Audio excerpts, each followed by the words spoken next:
ఎంత గొప్పగా ఆడావన్నది ముఖ్యం కాదు, ఎప్పుడు ఆపావన్నదే ముఖ్యం. ఎందుకంటే history only remembers how you finished. 100% correct, 100% correct. మనము ట్రేడ్లో ఎప్పుడు ఎంట్రీ అయ్యామో ఇంపార్టెంట్ కాదు, ఎప్పుడు మనం ఎగ్జిట్ అవుతున్నామో ఇంపార్టెంట్. ఎప్పుడు ఎగ్జిట్ అవుతున్నామో ఇంపార్టెంట్. ఎందుకంటే ఇప్పుడు ఫర్ ఎగ్జాంపుల్ మనం ఒక ట్రేడ్లో ఎంట్రీ అయ్యామనుకోండి, స్టాప్ లాస్ ఇది, టార్గెట్ ఇది అని మనం ఫస్ట్ రూల్ పెట్టుకొని ఎంట్రీ అవుతాం. కానీ మార్కెట్ కొద్దిగా డౌన్ వచ్చిన వెంటనే భయం అవుతుంది. సో ఆ భయంతో ఏమవుతారంటే ఎగ్జిట్ అయిపోతారు.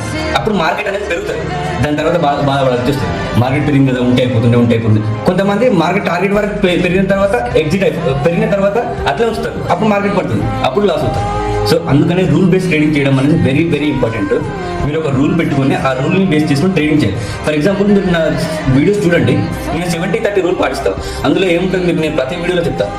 1:1 ఎప్పుడైతే మార్కెట్ ఇస్తుందో అప్పుడు నేను 70% బుక్ చేసి ఇస్తాను. జస్ట్ 30% మాత్రం నేను టార్గెట్ వరకు వెయిట్ చేస్తాను. దానివల్ల ఏమవుతుంది, నా టార్గెట్ హిట్ అయింది అనుకోండి, ప్రాఫిట్లో ఉంటా. ఒకవేళ స్టాప్ లాస్ హిట్ అయినా నేను ప్రాఫిట్లోనే ఉంటా. ఎండ్ ఆఫ్ ది డే ప్రాఫిట్లోనే ఉంటా. అది స్మాల్ ప్రాఫిట్ అయినా సరే. విత్ మనీ మేనేజ్మెంట్ ప్రాపర్ రూల్ని సెట్ చేసేసుకొని దానికి తగినట్లు మీరు ట్రేడ్ చేస్తే end of the day, end of the month, end of the year ఖచ్చితంగా ప్రాఫిట్లో ఉంటారు. Thank you. అండ్ ఇలాంటి మరిన్ని వీడియోస్కి ఫాలో అవ్వండి, షేర్ చేయండి.